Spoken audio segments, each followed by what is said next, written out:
Good morning. Happy Valentine's Day to you. 6 a.m. on this Wednesday. Hey, listen, park, ride, and hop on your plane. The new Sky Connect train at Tampa International Airport is now moving.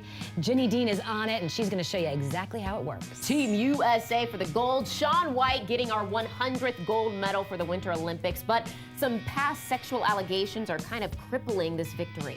A border wall and protecting the dreamers. The debate over immigration continues in the Senate, and the clock is ticking on reaching a deal by the end of the week.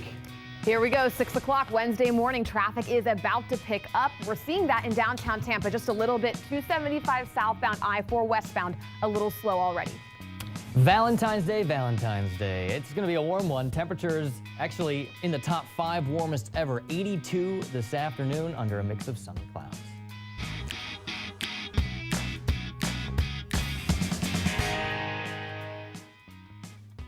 Check this out. You are not riding the newest roller coaster at Busch Gardens. What you're on moves pretty darn fast. This is making it easier for you to get around Tampa International Airport. The new Sky Connect train opened about 2 hours ago, and Jenny Dean is getting ready to hop on one of those trains right now. Jenny, this is the first phase of a $1 billion plan, $2.6 billion plan. Yeah, it really is, Courtney, and what perfect timing we have here. So I'm going to hop on here and tell you this train system cost about $400 million to build. You do have to hold on while you ride it, I can tell you that. It cost about a little more than $400 million, and it is going to be well worth it for travelers' convenience here at this growing airport. While we get ready for this train to get started, I want to show you some video that we got last week when they had a preview for some VIPs. It's actually called an automated people mover. There are 12 trains running at all times, and you should be able to catch one every couple of minutes. We've been timing it. They've been showing up every 3 minutes. It is a 1.4 mile ride. At one point, it does reach a speed of 50 miles per hour, and then it does slow down at times too. This train takes you from the terminal. It stops at economy parking, and then it will stop, its final stop, at the new rental car station, which is going to be super convenient for people because it's a huge, open, nice rental car area as opposed to where it was in the long-term parking garage. And since they're moving it, it's going to open up about 2,000 much needed spaces in the long-term parking garage. We can come back out of here live now. We are riding the train. Each train ride only takes just a few minutes, and it is a lot of fun. We're actually going to time it for you coming up at 6:30, but no more waiting for buses when you do economy parking. You can get on this nice air-conditioned train and just take a quick ride. It is almost like a roller coaster, and during the daylight, the views are really beautiful, as you were seeing in that video. So it is definitely going to make it more convenient for the some 20 million travelers they expect to come through TIA this year. Hillary? Wow, really cool. I'm excited to have you time it out. That'll be really something that we really want to find out. I'm just watching Jenny on that train, and I'm like, man, alternative transportation. Can we bring what's happening at Tampa International to the rest of the city? Because that would be great. To dream. All right, 6:03 is the time. So your roads to Tampa International Airport looking pretty good. Spruce Street, State Road 60, the Veterans Expressway, not seeing any issues. I also checked Tampa International Airport's website for any flight delays or cancellations, not seeing any of that. Let's look in the rest of the county, though. Hillsborough County, probably our busiest so far this morning. There is this crash that's still affecting traffic on 301 southbound at Causeway Boulevard. It's been cleared from the lane, so you're not seeing any lanes blocked from this, but it's off to the side, so we still have some slowdowns. In fact, you're backed up almost to about Adamo Drive there. So just give yourself time. 75 might be a better option for you. Grant. Hillary, we're keeping an eye on the fog situation. It doesn't seem to really be a situation at this point, though. The low cloud cover may keep Sky 10 down, so we'll keep an eye on those situations. Temperatures are in the upper 60s for most of us. Lakeland, you're checking in now at 64 degrees. Low cloud cover around, though. You can really see that on the satellite and radar loop, but no rainfall. I really don't think we have a rain concern today. 10% chance of finding raindrops this afternoon. Otherwise, a mix of sun and clouds. Another warm day. High temperatures for the ride home from school at 82 degrees. Be careful traveling in Florida. A huge civil rights coalition is warning immigrants and people of color. They say watch out if you're at an airport or a bus station. This comes after the group claims that immigration agents pulled a Caribbean woman off a Greyhound bus in Fort Lauderdale. You're seeing video of that situation right here. They say agents asked everyone on the bus for proof of citizenship. Many did not have documents because they weren't crossing national borders. So this group is made up of 21 activist and civil rights groups in Florida. They say our state, more so than any other, had the most ICE apprehensions last year. They also point to a new ICE agreement with sheriff offices in Florida. They claim it skirts basic civil rights. A number of sheriff's offices in our area are part of this. That includes Pinellas and Hillsborough County. You can see Manatee, Hernando, Polk, and Pasco also on the list. Inmates in the county jails will be held for longer as federal detainees. Prior to this, they could only be held for 48 hours after resolving charges or posting bond. So at 11 o'clock this morning, this group and others will rally at the Hillsborough County Center, that is on East Kennedy. They'll march from there to the Greyhound bus station. We have a 10 News alert. This one comes out of New Orleans for you this morning. 5 people were shot, 2 of them killed on Mardi Gras last night. That shooting happened just after 8 p.m. and it involved more than 1 suspect. Now, police say both victims are male, but one of them died on the scene and the other died at the hospital. That shooting is under investigation right now.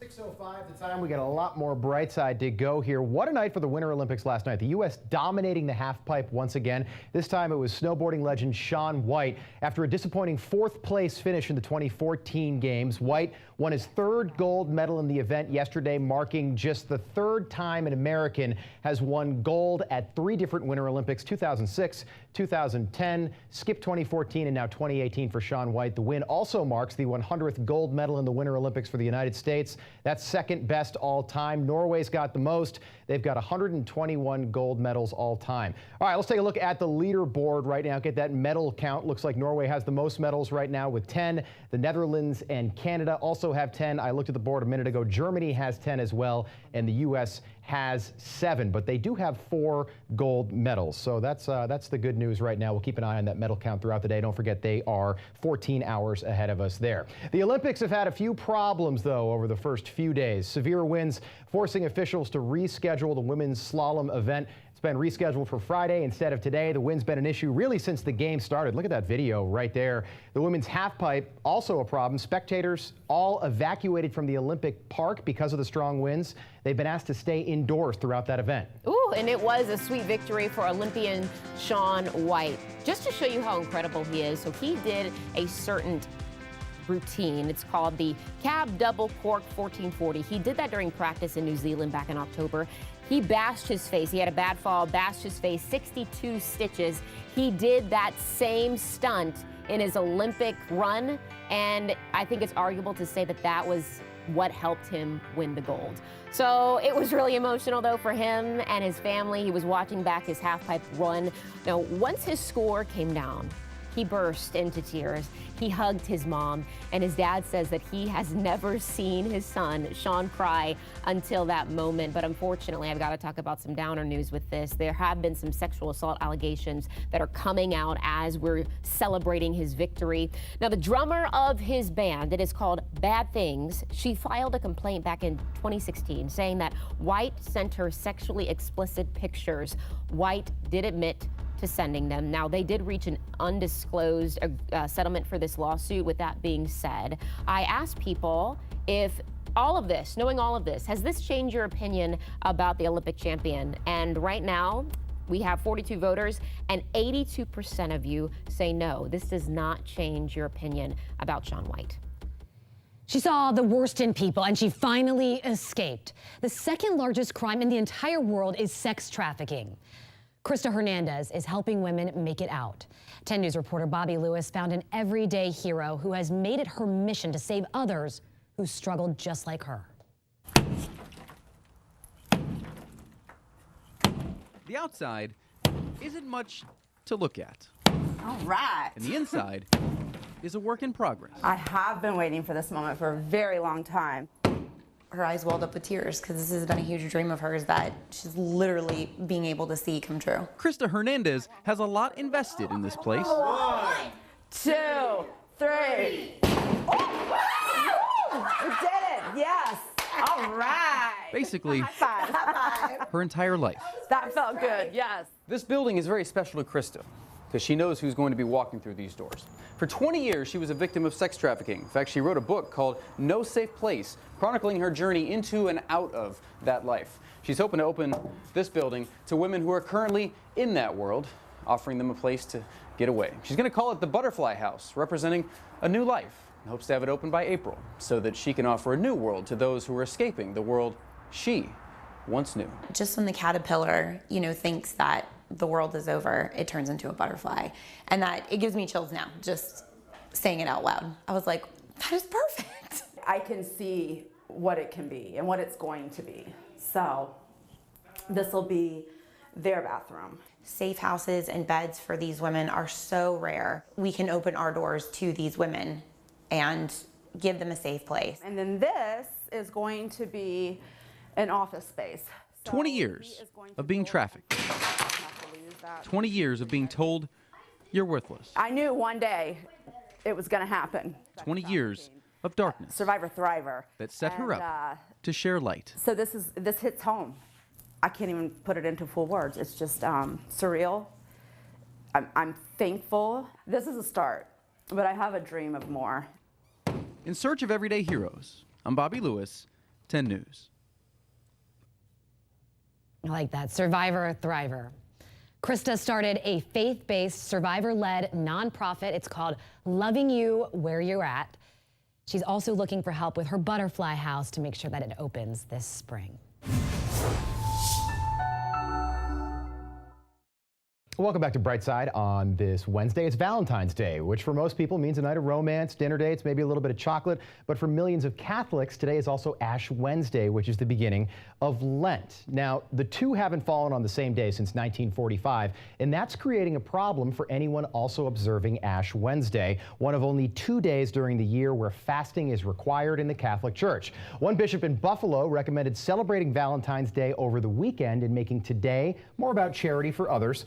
Coincidentally, Easter and April Fool's Day will also fall on the same day this year, but the bishop didn't see any problem with celebrating both of those on April 1st. So I can say to Harper, yeah, you didn't get an Easter basket. And then surprise, Hey, gotcha. Hey, listen, love is in the air every day, but especially on Valentine's Day. Saying I do again is a popular thing to do. Doesn't matter how old you are. An assisted living and memory care facility is hosting vow renewals this afternoon. Watermark at Trinity is in Pasco County. 12 couples will be part of the Vegas-style vow renewal ceremony. And listen, they even have an Elvis impersonator officiating. Oh yeah, hubba hubba. One couple is celebrating 70 years of marriage, and the ceremony starts at 2 o'clock. Congratulations to all of them. A beautiful thing. And you know what the best part about Valentine's Day or Galentine's Day, whether you're single, you're married, you're in a relationship or not, the best part is tomorrow candy is 50% off. Is that true? Yeah. Oh yeah. Really? All the heart-shaped candy? Yep.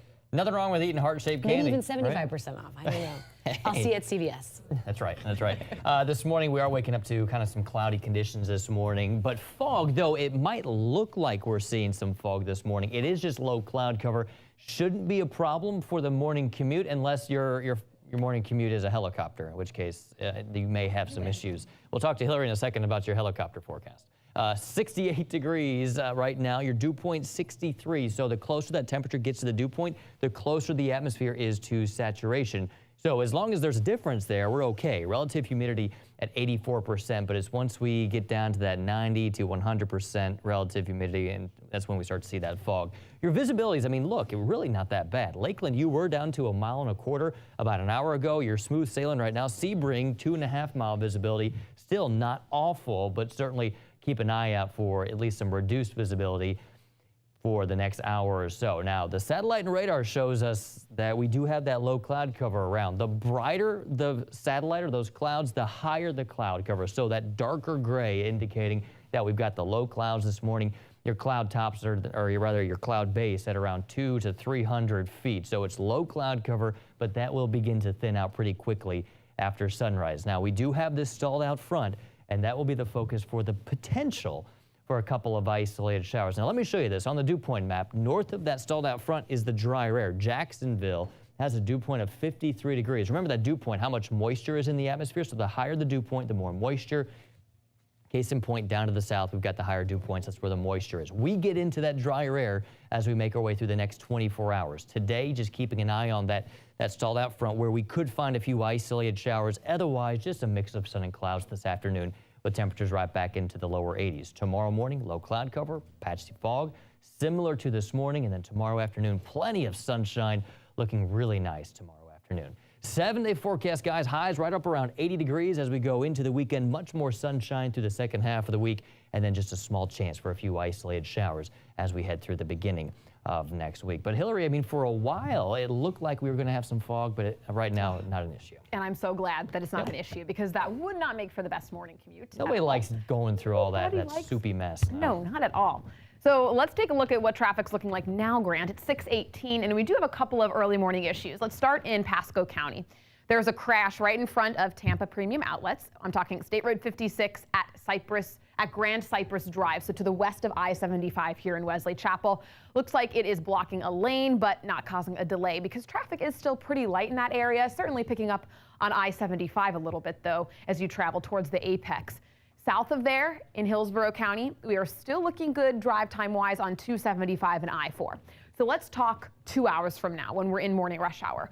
275 is taking you 15 minutes from the apex to I-4. In 2 hours, your traffic ahead forecast is saying that will get up to 25 minutes. The I-4 corridor from 75 to 275 is at 8 minutes. That will get up to 13 minutes once we're in rush hour, and all of this information is not taking into account if there's an accident. So if there's a crash, I will, of course, change those drive times up and I'll let you know. Here's a live look downtown St. Pete, I-175 at 275. Very quiet for you so far this morning, no crashes. Way south of there in southern Sarasota County, so I'm talking Venice, there's still this crash on northbound 75 at River Road. I've been on top of it for a couple of hours. Still, the right lane is blocked here. Not seeing a delay, though. So 24 minutes is your travel time from Port Charlotte to the Venice connector northbound there. And Polk County, you're looking good. No issues for you in Lakeland. All right, Hillary, thank you. Some other news for you this morning. Florida Democrats might have picked up a seat in the State House. Unofficial results show Democrat Margaret Wood winning the special election down in Sarasota County yesterday. And the hotel industry is in hot water here in Florida. The Tampa Bay Times is reporting a new bill would allow human trafficking victims to sue hotels for unknowingly playing a part. The bill has already made it through 3 committees unanimously.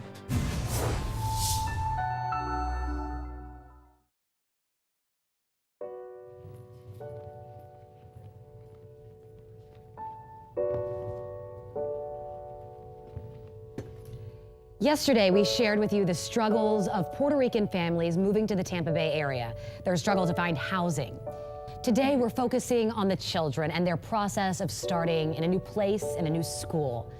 10 News reporter Bianca Grollo spoke with some of those students. Bianca, you are from Puerto Rico, and it wasn't that long ago that you moved here and you went through some of the same things that they're going through. Right, so I can relate. I mean, going to a new place where you don't know anyone, where you're still learning the language, that alone is tough. But then on top of that, you are going through such a devastating event like Hurricane Maria, being away from your family, your immediate family, like your parents. I can't even imagine what they're going through, but in talking to them, they're resilient, they're strong, and on top of that, they have their school on their side. Their teachers and their classmates are doing everything they can to make them feel welcome. On this day, Haines City High School rolled out the red carpet. Not for any guests, but for the new members of their Hornet Nation family. How you doing?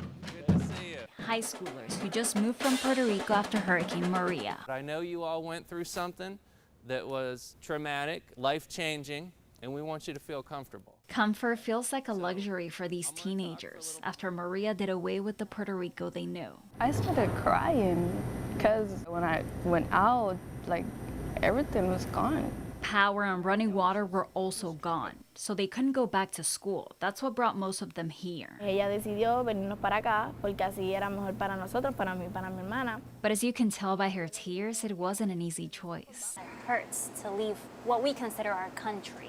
Yeah. What was it like for you? I felt like I was abandoning home. Yeah, me too. For something better. I lived with my dad, so I had to leave him back there, and I had to come over here with my mom. I felt really bad because I was going to come out here and, you know, get have light, have education, have water, have food, and they're still struggling. I'm still pretty sad. I really miss them, you know. It's my family. I didn't want to come because I didn't want to, like, leak them. One more.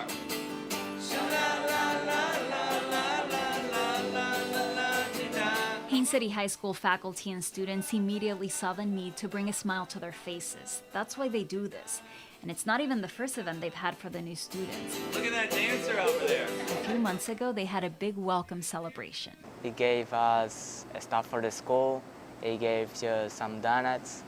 And welcome to the Haines City High School. Donuts always work. Yeah. Along with the donuts, there were gift cards for groceries and school supplies, and it was all one fellow student's idea. This is honestly the least I could do for them, just to help them feel welcome to our school. I really want this to be their second home. And the students say their efforts are working, especially the extra support for schoolwork. Two, but which one? The district appointed an additional ESL teacher to help with the influx of Spanish-speaking students. This is rice. The teachers, like, they try to, like, speak to you, like, oh, so do you need help? Necesitas ayuda. Yeah. I feel really supported by them. And then there are the little things. ¿Qué ha sido lo más difícil de adaptarte acá? Hace frío.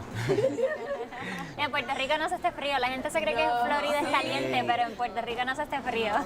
But the warmth they've been getting from classmates and teachers has been making up for that chilly weather. Siempre me hacen sentir que soy de aquí. So is this their new home? Now that you guys are living here, are you done with Puerto Rico? Now you just live in the States? Never. It's my island. That's my home. That will always be home, huh? Yeah. Thank you guys so much. Me hicieron llorar.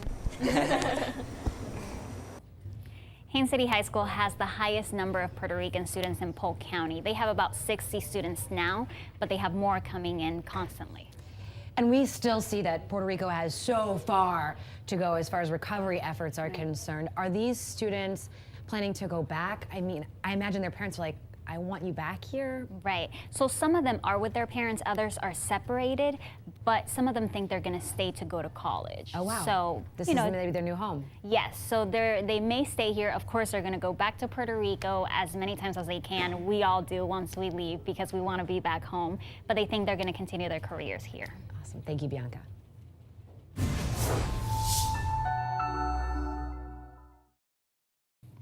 6:30 on this Wednesday morning. Thank you for starting your day with us. Parents are not waiting for the school system to help. They are going straight to Tampa City Council to save Lee Elementary. It burned down during Hurricane Irma. And it's Valentine's Day. Hey. And people are going to be spending a lot of money today. We know that Americans are going to be spending roughly $2 billion on flowers and almost $5 billion on some jewelry. I'll help you out. Your weather forecast, it's free, and so is enjoying the outdoors. Temperatures this afternoon up around 82 degrees, just a 10% chance that we see rain. We are now delayed on 275 and I-4 in Tampa. You can see here your travel times getting a little heavier, so I'll break those down for you. And it is the day airport travelers have been waiting for. I'm talking about the Sky Connect train complete at Tampa International Airport. Jenny Dean is timing the ride for you. She is waiting right now at the rental car center and she's about to board.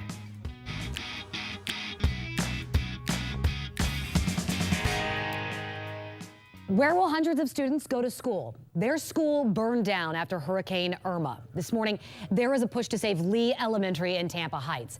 Emerald Morrow is live on Columbus Drive next to what is left of the school. And Emerald, parents are bypassing the school district. They are going straight to City Council. That's right, Courtney. Dozens of parents, in fact, say they are going to be at tomorrow's City Council meeting. And one of their big concerns about Lee Elementary School here on Columbus Drive is safety. If you just take a look without our light, you can see how dark it is out here. So their big concern is theft and vandalism, and they're really worried that this could hurt this historic building that they're trying to save. That September night that Lee Elementary School went up in flames. It's just hard to be here and see it firsthand. Is a night that changed this close-knit community forever. What was an active, beautiful asset in our neighborhood is now, a tragic, empty building that is inviting vagrancy. Some parents and neighbors want to see this historic building saved. It does not feel good to be standing on the outside looking in at a perfectly good building that was destroyed. But what hurts the most is to stand here and see that nothing has been done by the school board in order to protect the structure. A claim the district says is just not true. Immediately after the fire, we brought in an engineering firm that has expertise in historic preservation to secure what could be secured, which is that beautiful brick facade. And so they've put up supports to make sure that that can hold up against wind and other issues that come up from the environment. On top of that, the building is condemned. They poured hundreds of thousands of gallons at high pressure into that building. It irreversibly waterlogged that building, and that damage can't be fixed. When parents go to council on Thursday, they're going to try to make this a higher profile issue by asking elected officials to voice support for Lee's return. Just because this is a school district owned property doesn't mean it doesn't impact anything else, and it does. It impacts the neighborhood, the residents, it impacts our property values. And of course, it impacts the students. The district does say it is working with insurance companies to try and get money to rebuild the school, but they say that they have already been lowballed. In the meantime, the students who attend Lee, they're sharing a building with Lockhart Elementary, which is not far away until they can come up with a better solution. Reporting live in Tampa Heights, Emerald Morrow, 10 News. 6:34 now on your Wednesday morning, Valentine's Day. Happy Valentine's Day to you. Hopefully I'm the first one to wish that to you, right?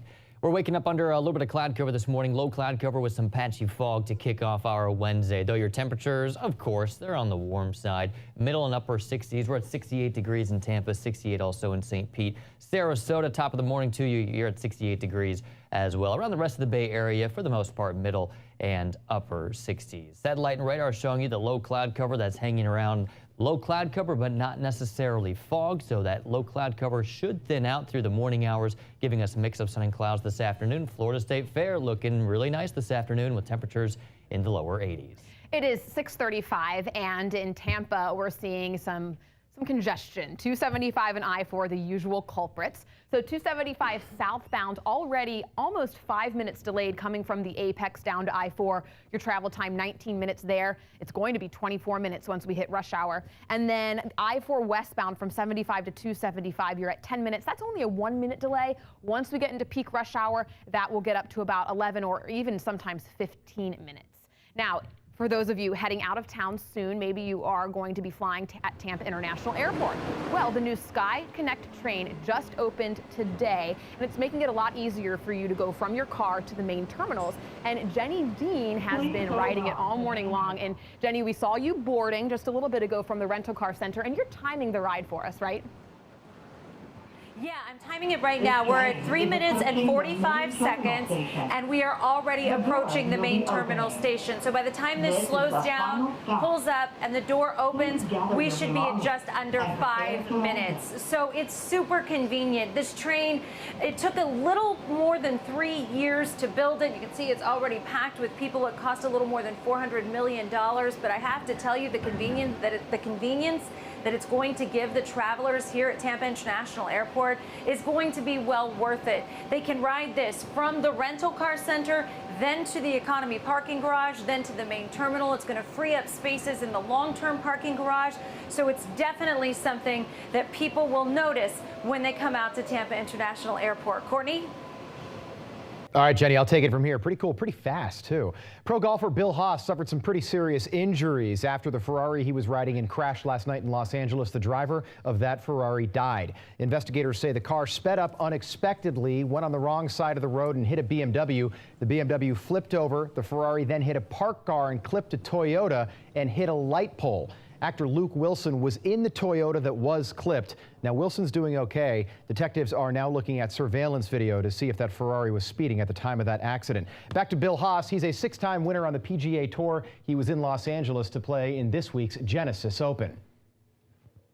As you're waking up this morning on this Valentine's Day, checking social media to see what is trending, you're going to see a number of hashtags, and we want to get you the story behind all of those. You're going to see hashtag Cohen, hashtag 130,000. Hashtag Stormy Daniels. Yes. And I was honestly, all involving the president. Yes, and I was going to talk about something else, but this is so everywhere, so we need to talk about it. Yes. Okay, so longtime lawyer to President Trump, Michael Cohen, he came out saying that he gave Stormy Daniels $130,000 of his own money. He called it a private transaction. A private transaction at one point. He's not saying too much after that.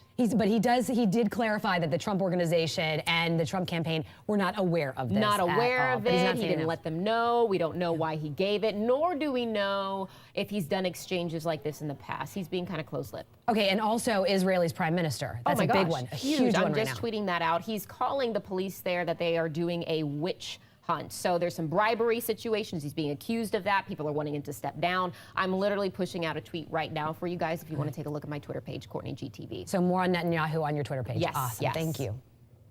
All right, well, Grant, every day you show us the radar through technology that you're able to use, and I understand that you found something that's a little bit unique. This is the first time we've been on camera together during the show.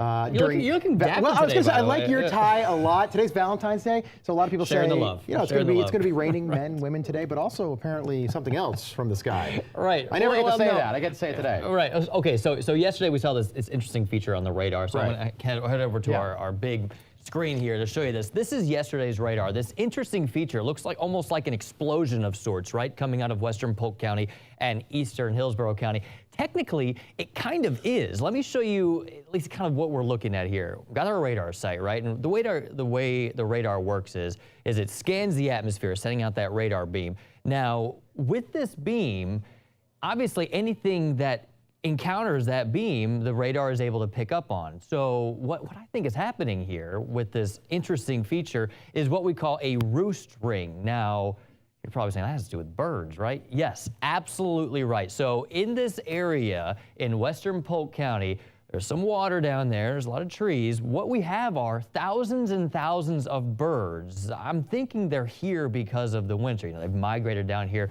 for the winter. These thousands of birds are encountering that radar beam as the sun rises, so they're going out to their day, and once the radar beam sees all of those birds, they're all moving away from that roosting site, and that's giving us that roost ring, and something that we're going to be looking forward to again this morning. If it happens, I'll put it up on social media.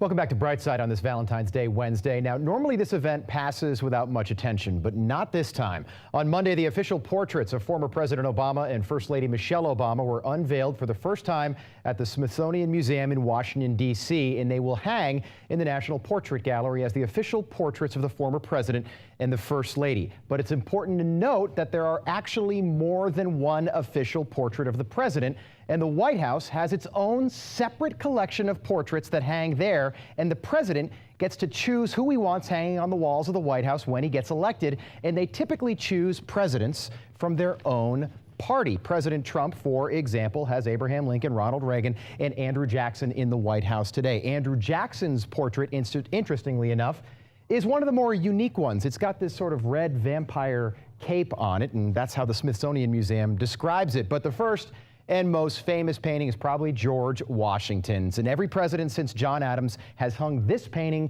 in the White House. Now, during the War of 1812, when the White House was burned to the ground by the British, Dolly Madison actually saved that painting so it wouldn't be destroyed. Now, interestingly enough, when George W. Bush was having his painting unveiled, he made a joke to Michelle Obama. He said that if the White House were to burn down again, hopefully she would save his painting and not the original George W.'s painting instead, and that got a pretty good laugh. President Bush, by the way, naturally hangs the painting of his father, President George H.W. Bush, in the White House when he was president, but there are a lot of portraits. Don't forget, we've had 45 presidents, and some of them are rarely hung. Any idea who these three guys are? I'll give you a hint. They all start with the same name, and I put the answer on my Facebook page, Rob Finnerty TV, if you want to check that out. But back to the Obama's portraits. They're definitely unique, but some portraits are just strange. Check this out. This is FDR's painting from 1945. It's depicted with all these paintings of his hands. And here's Bill Clinton's from when he left office, just kind of abstract and some would say strange. But a lot of people are saying that the painting of Michelle Obama doesn't look anything like her. Now, I'm going to let you decide, but it does make you wonder about every first lady and president that was alive before the camera was actually invented. Like, for example, let's go back to Dolly Madison. Is that really what she looked like? We might never know. Low cloud cover causing some issues this morning for helicopters. Case in point, Hillary's telling me that Sky 10 not going up this morning, Hillary. Yeah. And it's because of that low cloud cover. The tops of these buildings in downtown Tampa are there around 500-600 feet. So when you've got low cloud decks around 500, 600, 700 feet, it's difficult to get the visibility that you need to be able to fly the helicopter this morning. But you see below that, visibility decent. We do have some reduced visibility over in Sebring, but for the most part, for your morning commute on the roads, you should be just fine. The satellite and radar, though, showing you the low cloud cover this morning. No rain, though. Once the sun comes up, it'll be fairly gray for a little while, but that cloud cover will clear out as we head through the second half of the morning. Should be a good day out on the water. Winds will be out of the east and then shifting to the north from 5 to 10 knots. Seas 1 to 2 feet. We've got a light chop out on the bay today. Something that has sort of started to sneak back. That UV index up there at 7 today. Through January and late December, we get that UV index down to 4 or 5, but it's beginning to increase again. So find that sunscreen. You'll want it. It only takes about 30 minutes or so to get a nice sunburn going. We are going to be tracking some cloud cover around, especially along this stalled out frontal boundary today. As we get into the heat of the day, though, we may find a few isolated showers developing along that stalled out front. Only a 10 to 20% chance of rain today. Otherwise, a mix of sun and clouds. Temperatures once again back into the low 80s. You see that lingering shower possibility through around 6 or 7 o'clock. As we lose the heat of the day, any of those showers that pop up, they'll quickly dissipate into the overnight. We'll see some low cloud cover once again tomorrow morning, but then quickly clearing that out tomorrow by around 9 or 10 o'clock. Mostly sunny skies tomorrow. Great looking day with temperatures back in the low 80s. Still the pollen. It's still an issue, guys. In the high category, allergy forecast remains there high through the rest of the week into the weekend. It's the juniper, maple, and oak that is the main pollen that's flying around. Temperature-wise this morning, we're in the middle and upper 60s for most of us. We do have some low 60s, upper 50s along the Nature Coast. Today, though, we're all back into the 80s under a mix of sun and clouds. 82 for your afternoon high, and then your 7-day forecast keeps temperatures right there around 80 degrees with much more sunshine heading our way through the second half of the weekend to the weekend. Looks really nice. All right, 6:48 is the time, and we have an issue in eastern Polk County just north of Davenport. A crash on eastbound I-4 right after US 27, and it's blocking a lane, so traffic's backed up now. And I would say you'll want to give yourself an extra 5 minutes, possibly 10 minutes once we get into really the peak of morning rush hour, because there is a bad delay forming here. So just to show you again, eastbound I-4 after US 27, and that would be for any drivers maybe heading to Orlando for work today. Here's a live look for you. I-75 in Hillsborough County, just south of Tampa Exec Airport, north of I-4. Southbound lanes, you can see all those brake lights. Oh yes, Brake Light City is what Tampa Bay is called during rush hour for sure. You're about 5 minutes delayed coming from the Apex down to the Selman Expressway. In Tampa, there's a crash here, a new one, North 34th Street at 18th Avenue. It's kind of a minor intersection, but certainly people do take 34th Street. That is a popular route. So it's north of the I-4 corridor there in case you're heading that way. One lane blocked there.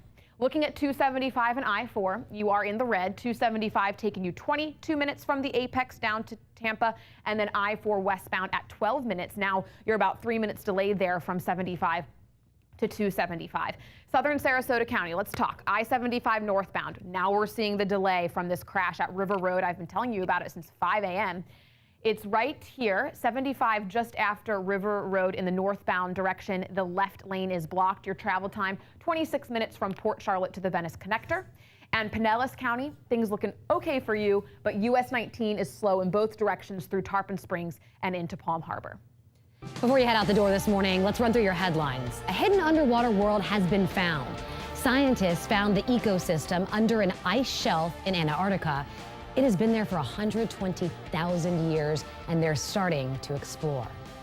It's Valentine's Day, and of course, love is in the air, especially for 30 local couples. They're going to tie the knot together as part of the 5th annual Valentine's Day group wedding.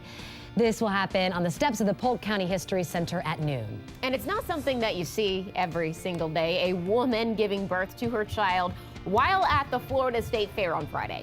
And now that couple is getting one more surprise free Florida State Fair tickets for the rest of their lives. You can read this full story on our website, WTSP.com. And how about getting tickets for your loved one to Cirque du Soleil? Volta is in town. If you've seen one of their shows, then you know it is incredible. Sean Stryker went out to the Big Top to see what makes this show different and, of course, try the stunts himself. The Big Top is up. Cirque du Soleil is in Tampa with their newest show, Volta. Let's head inside and check it out. So Volta is a very different show. Classic fans from Cirque du Soleil will see what they're expecting, so very high-level acrobatics, but also new fans will discover action sports. For example, BMX is very new. We've never done that before in a Big Top show. Parkour as well is one of the new numbers that we've brought in that show.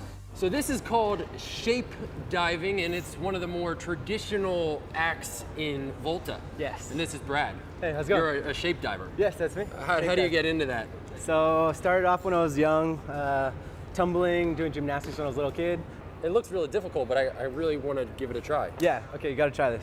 Okay, so first I'll show you, basically you're gonna do a dive roll onto the mat, and then once you do it through the hula hoop, put the real hoops. Hula hoop, then the real hoops. Yes, yes. I got it. Get through the hoop. I just want to get through it. Yeah. Okay, here we go. Yeah, man, that's good. That.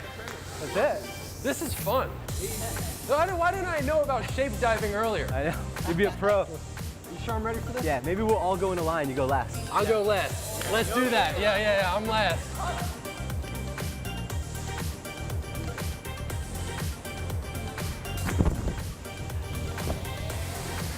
Yeah! Yes! I did it. You did it. In the show, they flip through them, they jump over them. So, like, you know, look at that. And they go taller and taller. And they get higher and higher. What happens if you hit it? It breaks. And they told me that just before I went. And they're like, do not break our set. Don't kick the hoop. So I tried not to. Hey, the Big Top is at the Tampa Greyhound track. Shows start tonight and they run through March 18th. Tickets start at just $37.